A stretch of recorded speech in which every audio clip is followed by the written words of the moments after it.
Hey everyone, it's Peter Kurt from Daydream Nation, and today I've got a special panel where we are going to talk about Alice Cooper from the inside. There you go. So we're going to talk about the album, songs that we like, songs that we don't like, where it sits in the Alice Cooper discography. I've got a fine group of gentlemen with me tonight. I've got John the Music Nut, the most busiest man on YouTube. How are you, my friend? I'm doing great, Peter. How about you? Good, good. Got John Clauser, Mr. JC. How are you, my friend? I'm doing good, mate. Doing good. And the mouth from the south, Peter Wicks from Melbourne. How are you, Peter Wicks? Going well? I'm doing well, mate. Doing well. Good stuff, good stuff. All right, so what we're going to do to start off is we'll go around the various squares and we will talk about our first memory of Alice Cooper, and then we'll get stuck into the album. So, John the Music Nut, what was your very first memory of Alice Cooper? Whether it was as a young kid, what was it? Oh, definitely would have been School's Out when I was a young kid, hearing it every June. Even before I was in kindergarten, you always heard that song when school was about to let out. So that was definitely my first memory. And you did see him on some TV shows, variety shows back in the day. And then later on, I got to see him live. He was my third concert when I was 15. And Vinnie Vincent Invasion opened. But Alice was spectacular. We went to see Vinnie. We came out as Alice fans. He was superb. But yeah, they're definitely my first memories of Alice are right there. Good stuff. What about you, John? John C? Gosh, I think the first memory I actually have of Alice was my mom and dad had gone to see Johnny Mathis in concert, and she brought a tour program home. And I was happening to thumb through it, and I found this picture of Johnny with Alice. And I thought as a young kid, I'm like, a guy named Alice? Didn't really think anything of it at the time, but I thought, well, it was interesting. It was like a golf outing, how much Alice loves golf.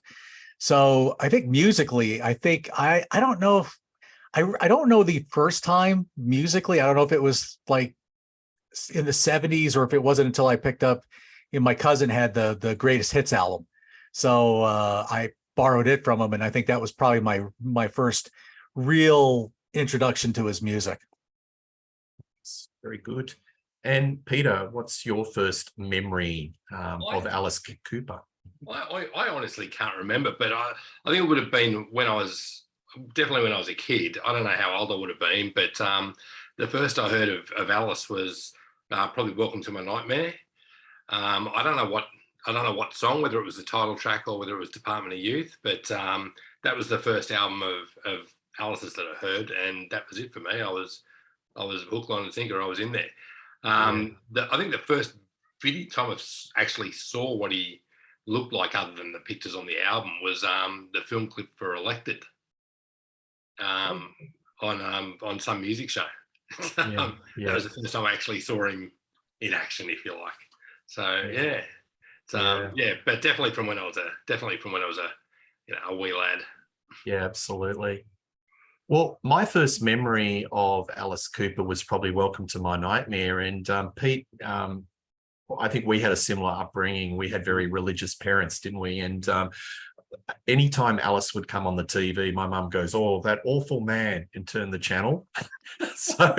And I just gravitated to music that you weren't supposed to listen to. And I think that's how I got into Alice Cooper. But I seem to remember that there was an Alice Cooper TV special, and it was, I think, loosely based on the Alice Cooper show, the live album. And I remember this footage of dancing bourbon bottles.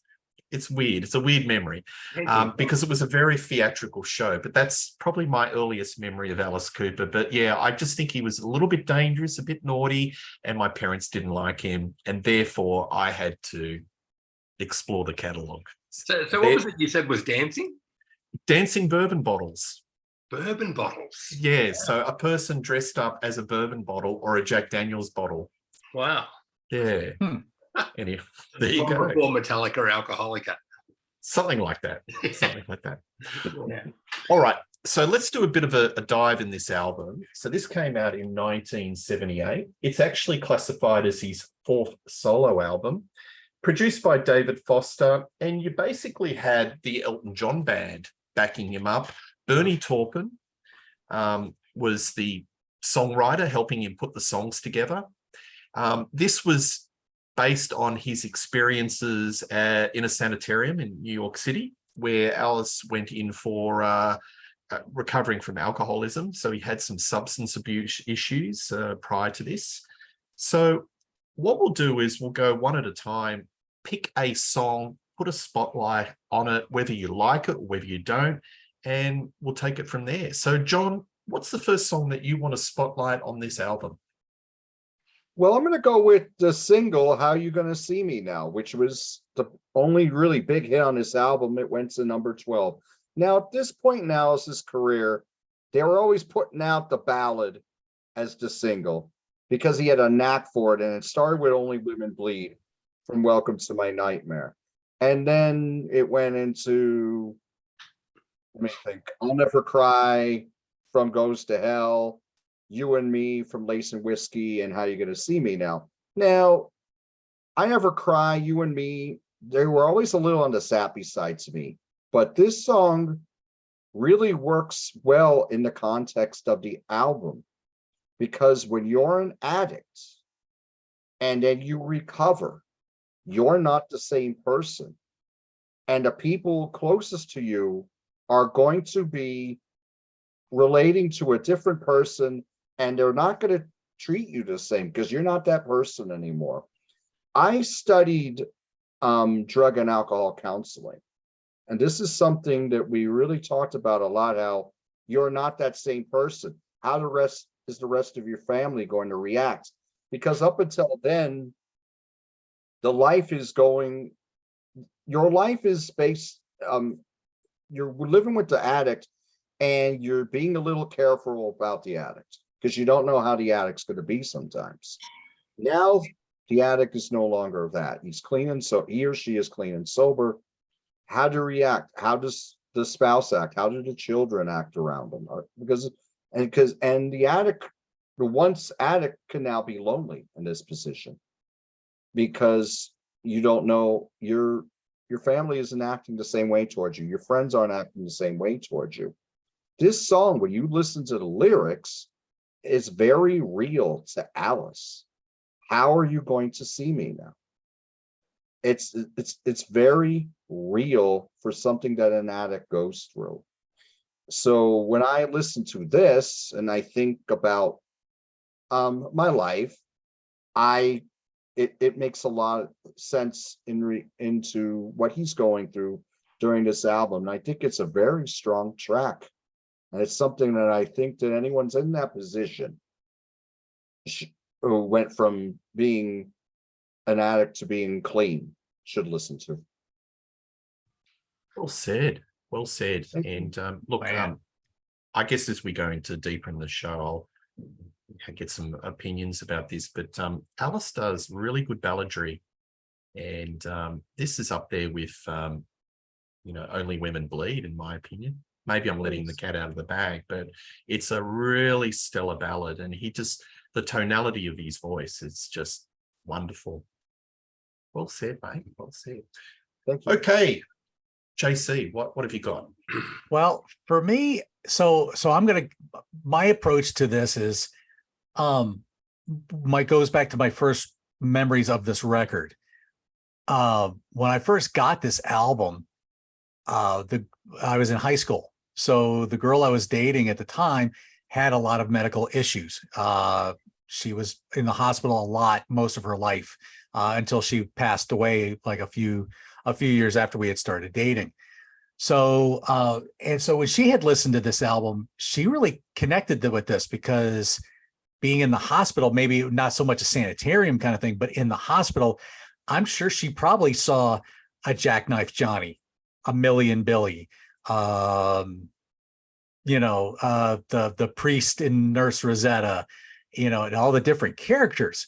So as far as that goes for me, and I kind of wish I had thought of it in my teenage years to have maybe asked her, why did you connect to this? What kind of stories do you have of characters you encountered in your time in the hospitals?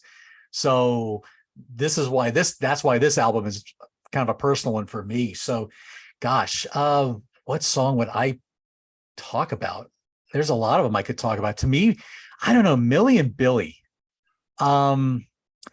It's, you have this pretty duet, which, lyrically just, you would think as soft as the song kind of starts, and lyrically it just goes into this criminally insane where these two, this girl and guy, are in love in a mental institute, and but they've done some horrific things, and God made love crazy. I don't know, maybe that's kind of how I've looked at my own life. But there's just such a dramaticness. There's so much drama in all of the songs, really. And that one especially, that you have these ups and downs where you have the nice balladry, but then you get these like piercing parts of the song, which takes these dramatic turns, and then you get to the end of the song where it sounds like Alice is, the Billy characters, I don't know if it's kind of hard to decipher, but it's almost like they're calling out for each other, and you almost wonder, have they been separated? Did one of them actually kill the other? And that's, and now they're in a mental institute, which is probably going to make their insanity even worse. So I don't know. For me, I just loved all the twists and turns of Millie and Billy, and the voice, and Alice's and the other girl's voice, I think, worked well together. So Well said. No, that's a nice take on that song. Peter Wicks, what's your song that you're going to spotlight? Well, there's a couple I could pick, but I'll probably go with the Quiet Room. As much as I don't like the whole thing in the late 70s of the backing vocals and whatnot, and it is a bit over the top in this song, I just love the way Alice's voice works in it. It goes through so many different tones and whatnot. And when I knew we were doing this show, it's funny, I watched One Flew Over the Cuckoo's Nest again last week in preparation for this, and the way his voice changes tone to suit things is kind of reminiscent of Jack Nicholson in a way. The way Jack Nicholson changes his voice around to I don't know, to show mood or whatever. But yeah, the Quiet Room definitely brings that part of Alice out that I really like in the way you can change tone. So I think I'll go with that track as my one. Good stuff. I'm going to spotlight From the Inside. So that's the first track on the album. And the first thing you notice, it's got that late 70s strings. So 1978 was right in the middle of disco. And a lot of those disco songs had string arrangements. And even the beat of this song, it's got a little bit of a disco beat.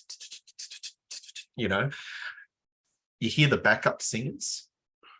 Kiki D, Bill Chaplin, Bobby Kimball from Toto. That's another thing we've got to spotlight. It's not only the Elton John band are in this. There's you've got Steve Lukather and Bobby Kimball, and it's like an all-star sort of instrumentation on this album.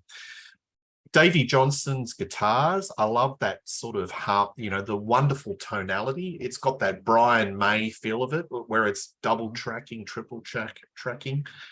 When I hear this song, I close my eyes and I can imagine I'm with my wife watching a show on Broadway. Seriously, I can imagine that they're all dancing in straitjackets. Yeah. I don't know if it's cheesy or parody, but I just can't get it out of my head because I know Alice is very theatrical, and I'm thinking this would be like a bit of a Broadway dance number, maybe because it's got the disco string arrangements. It's very catchy. It's very poppy. I like Alice with crunch. I like the dirty Alice. I love the Alice that's a bit dangerous. and I'm not quite sure, like with this song, whether it's a little bit sunny side up. I'm being ironic here, but the music side of it, it's sort of picking up a lot that was sort of the music that was in that time, the late 70s with the string arrangements. But I'm spotlighting it, but I'm sort of on the fence on this particular song. And that's the whole purpose of this show, whether it's good or bad or sitting on the fence, I'm spotlighting it. And I think this is very much, you listen to this song and you go, 1978. It's very much of that year, simply because of the arrangements. All righty. John the Music Nut, what's the next song you're going to spotlight? Serious. Seriously. Serious. The song is serious, and the song is about partying your butt off. And one thing about Alice, I mean, even long before this album, you didn't have to read between the lines on the lyrics. He was always very graphic. This is probably the most rockin' song on the album. It's probably one he could probably do live. It would still sound great. I think it's just a great song. I like the riffs. I like the flashes of keyboard in there. Okay, a little bit 70s, but I think it really works. And it complements the guitar very well. Yeah, I think this is a very strong track. Definitely one of the highlights of the album. Serious. Good stuff. Maybe more about that shortly. JC. Oh boy. Well, I guess I think if there was another song on this album that I always felt stuck with me a lot, probably because I probably was a little like the Priest on this in the song Nurse Rosetta quite a bit. Maybe I don't want to admit to that, but yeah, come on, Nurse Rosetta with that slinky, sexy groove, that's I think Steve Lukather, I think may have had a co-write, or he has a co-write on that song, so he probably had something to do with it. And so he brings that sexy groove into it, and then just the lyrics are just, geez, this is so full of double entendres, but again, telling of the times of things to come, unfortunately, but for as far as again, you could tell it's about a priest, the way the song goes. Why he's in a sanitarium, God only knows. I'm sure there's reasons. I won't go into that, but anyway, just all of the, again, you can just close your eyes, you can visualize the song playing out. You could really do that with every song on this thing. You could literally see this whole thing as a Broadway play, and every song you could just tell the certain spots of where like certain things end up, and where it just the points of each act. It's just, you can just visualize it perfectly. And Nurse Rosetta to me is one of those songs that does extremely well, maybe almost too well in the lyrics as far as the imagery, but again, you just gotta love that sexy groove of the verse. That just as a slinky, sexy, which complements Rosetta perfectly. Well said. And Steve Lukather was only 18 years old. What a protege. Which is crazy. Yeah. I'm going to quickly just spotlight some of the photos. This is out of the album. So there you go. That's Alice and the Merry People. And there we go. There he's in the quiet room. And I love the album cover. Pete, do you still own a copy of this, mate? I've actually got 4 copies if you include the download, the official download. I've got that one with the lift out, which I bought secondhand at a some market, because I didn't have the one with the lift out. I've got this one, which is doesn't have the fold out bits. It's just a straight out.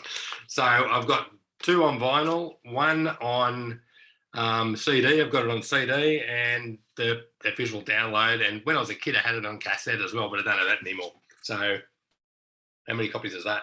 Oh. 5 Yeah. official copies. I probably paid for the recording of it. Why? Good stuff. Segue to you, Pete. What's the next song that you want to spotlight? Well, I was actually going to say Serious as well. I think. Oh, go for it. Go for it. That song in particular, it's I think it's probably the fastest song on the album. It just chugs along at a rapid pace. It's the chorus, the all of my life was laughing a joke and drinking a smoke. It's kind of anthemic almost. You can see it becoming a Friday night blinder anthem type thing. It's but yeah, I was like, it has less of the. It still has the whole backing vocal thing, but it has less of it. And I think it'd still work today. I reckon if he was touring and played that, it'd just go nuts. It's 100%. Yeah, it feels like it could have been recorded yesterday. So, yeah, I agree. I'm going to pick Serious too. And just for the folks out there, does this sound similar to Cheap Trick Hello there? Yeah. The guitar bit. Dun-dun-dun-dun-dun. Yeah. Maybe a coincidence, but I think it's a cracker of a song, and it would just go so well in his live set. Every time he comes to Australia, I see him, and it could easily slot in. I think it's power pop. Yeah. So I don't think any of this album has any of the metallic, the hard rock edge of the original Alice Cooper band, and they were kind of like a prototype garage rock band that molded their sound into more hard rock. But this album is very much pop. It's listening to a lot of the influences that are out there, whether it's disco, funk, but this song is power pop. And I'm just wondering if there's a little bit of looking at, what's happening, Cheap Trick over there, and another one of those influences that is being put into this album. But it's a cracker. And Steve Lukather, you could see he's only 18 years old, but the tone, wow. I'm a huge Lukather fan, and read his book. He's played on who's anybody, session work. But the guitar work on this song is great. Serious. All right, John the Music Nut, got another one for us? I want to quick say something on Serious. Oh, yeah. So I think of it like polished guitar, polished garage rock. Yeah. Yes. Yep. I'd call it that. Yeah. Cause it's too professional to be like regular garage rock, because the original Alice Cooper band were just so loose. And this is like very tight and very precisely done, but it still rocks. Yep. Oh yeah. Another thing, sorry, because a little bit of a segue. The thing that was hitting me as I'm hearing this album is that it's got that sonics of an Elton John album. And I'm talking about early Elton John albums, like Goodbye Yellow Brick Road, the classic Elton John. So, maybe substitute Elton for Alice, and, it's a similar sort of geography. Imagine Elton and Kiki D doing Millie and Billy. Just don't go breaking my heart there, mate. That's right. John, I can't help myself. I just can't. I just have to. Sorry. Oh, I love it. Oh boy. All right, need a drink. Somebody get JC a glass of water, okay? Who are we up to again? It's me. Yeah, all right, sorry. Inmates, We're All Crazy, the closer of the album. Okay, when I listen to this, I'm thinking this is probably the beginning of that big bombastic David Foster sound, because you have the strings, the backing vocals, the sense of drama. I hear this and I'm like, it sounds like David Foster. I mean, this really sounds like David Foster, but the song, I mean, it brings the album to an excellent close. It's one of the finest songs on the album, and there's a lot going on with the drama, and the tension builds more as the song goes on. Yeah, I think this is an excellent closer, and it has David Foster all over it. I mean, whether you love his music or you don't, you hear that if you're like really into music and you hear some of the movements here, you're like, oh, this sounds like something off of Chicago 17, which you would do 6 years later, or Chicago 16, 2 years before that. So yeah, I would definitely go with Inmates We're All Crazy as a spotlight song. Yeah, good stuff. Mm. I was looking at the credits for David Foster. It's like this long. It's done everything. All righty, JC, what have you got? Well, yeah, I'm going to stay in that polished garage rock, and let's talk a little bit about For Veronica's Sake. I think there's another really good riff in there with in the chorus. You know, the lyrics talk about one of the characters here where he's had to leave his dog behind. Apparently that's who Veronica is. And so he's kind of almost comparing the two, you know, being in cages and being left behind and all that kind of stuff. But again, you get that really good crunchy riff. You know, Dick Wagner co-writes on this one. So it's probably a product of Dick Wagner here. But just another polished garage rock song here, in my opinion. Another fun, catchy track. This whole album has just been a lot of fun for me to reacquaint myself with, but that was a good one. I love For Veronica's Sake too. Yeah, it's a bit of a head scratch that it only hit 60 in the US, but in Australia it hit number 12. So Pete, there was still some, you know, dedicated Coop fans that were keeping that high in the charts. And you would have suspected that How Are You Going to See Me Now, which hit number 12, which is not shabby in America, would have elevated the sales. So the two Johns, do you think by 1978 the perception in US that Alice Cooper was kind of washed up?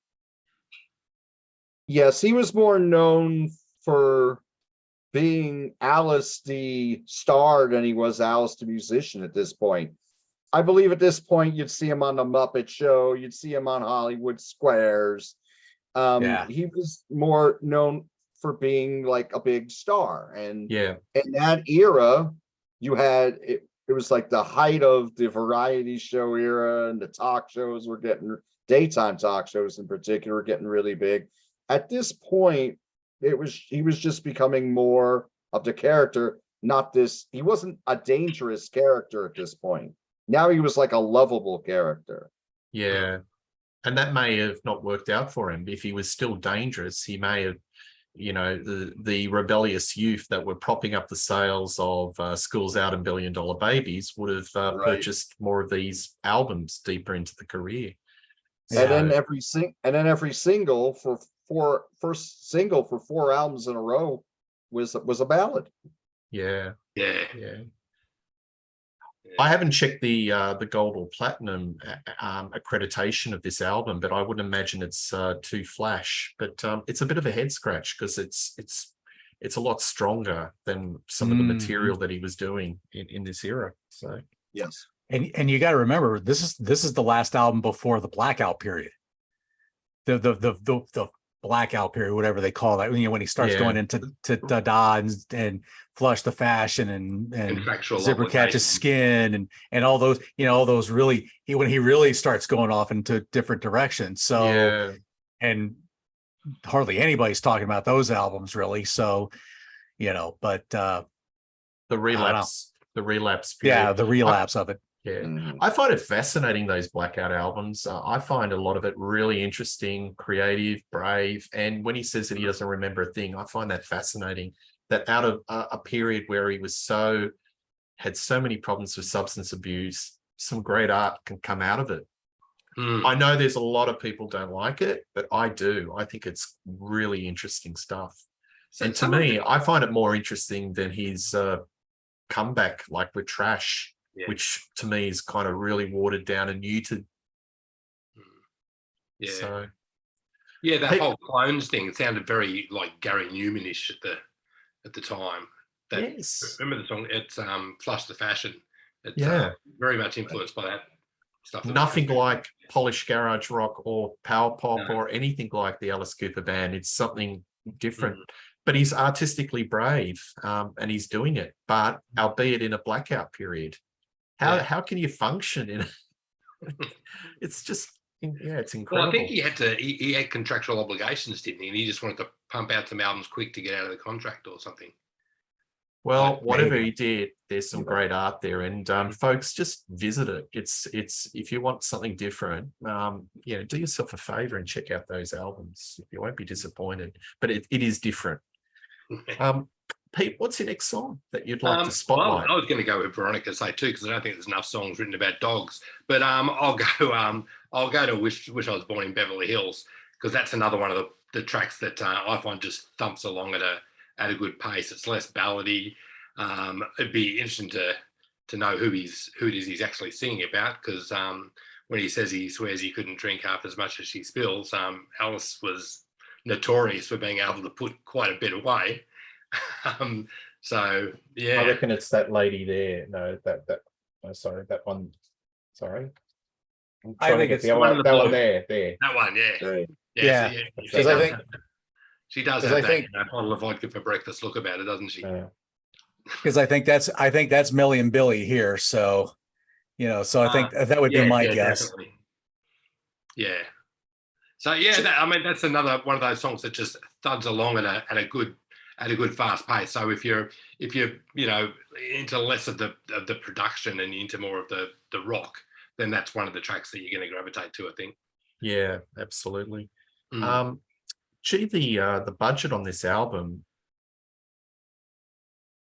be pretty fair, wouldn't it? Like the art design, having all the Elton John band. I think Warner's were really throwing money hand over fist to try to maybe resurrect the career of Alice Cooper. Do you guys, the two Johns, do you remember, was there any heavy promotion? I know it's going back to 78 and you were young, but do you recall anything that may have TV ads or billboard posters or anything? Nothing that I would recall. Alice wasn't really on my radar at the time. I was more of a Kiss guy, growing up like that in 78. So Alice wasn't really on my radar for music or much of anything. So I wasn't looking for it. Well, that sums it up, isn't it? Everything was Kiss in 1978 in America, and what Kiss was in 78, Alice was probably in 73. So it's like handing the baton to the next phenomenon, and he was like on the. It's funny. Sorry, it's funny, John. You mentioned Kiss.